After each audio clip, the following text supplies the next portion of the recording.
The little stuffs. Like zoomed. It's zoomed in. It's zoomed in for a sec.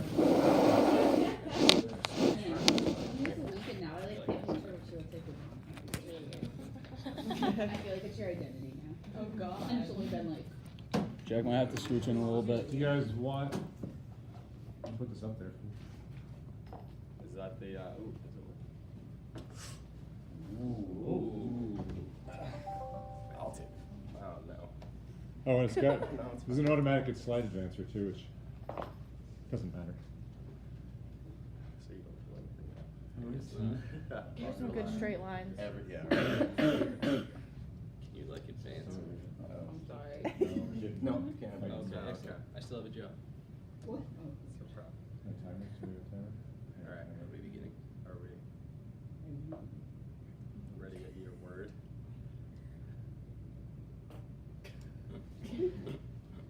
Go for it. All right. So good morning, everybody. Happy Wednesday. We're going to be talking about a bioconductive ulnar collateral ligament scaffold design. My name is Josh Manning. I'm Matt Canada. John Schwam. I'm Jacob Bowles. All right. Yeah, let's get it.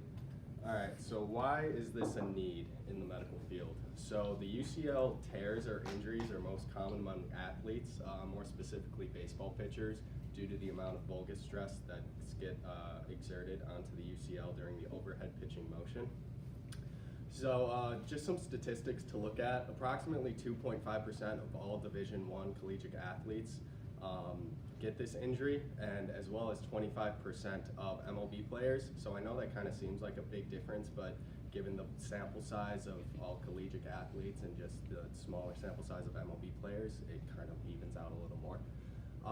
And looking at these trends, it's expected that both of these will increase throughout the years 2025. So right now, the gold standard and the current standards are autografting and allografts through Tommy John surgery. And some limitations presented in this is the fact with an autograft is that it opens a secondary wound site due to the replacement with a different ligament from the body. And through allografting, it's the potential of an immune response given from a donor site. So our approach includes a 4-step process which begins with a silk collagen scaffold. And we found some great research on this. Silk provides an excellent amount of tensile strength, similar to what you would need in a ligament that would be under the kinds of stresses that a UCL would be. And it must have a semi-hollow core structure, and we'll get to that in a minute. And we would shape it into some sort of ligament scaffold to be implanted into the body. It would be coated with PLGA microspheres, and these would degrade over time, releasing anti-inflammatory medications along with specific growth factors to help the bioinductive process in the healing.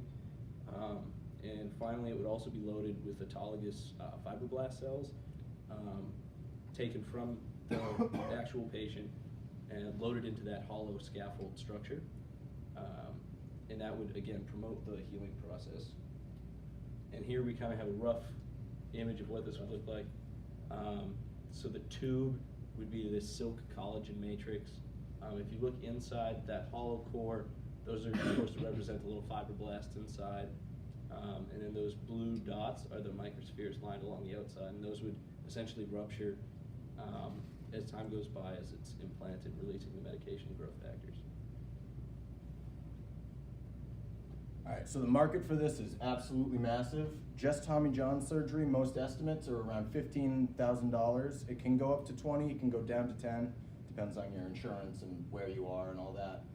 The average cost for a physical therapy section, there's a lot of different information out there about it, but it averages around $150 a physical therapy visit. You generally have one a week, and the recovery period for Tommy John surgery can be up to a year. That altogether is almost $8,000 plus that original $15,000. So it's a huge market that we're looking to break into and take on some of that. We're going to be working to minimize the recovery pay because we can't really minimize the surgery costs. We already said estimated 25% of the MLB has had this surgery. Another statistic for you is in ages 15 to 19, baseball players around then, they have been, the percentage of kids receiving Tommy John surgery has been steadily rising by like 2 or 3% for the past like 5 years. So it's becoming more and more prevalent. So right now, one existing option for a synthetic ligament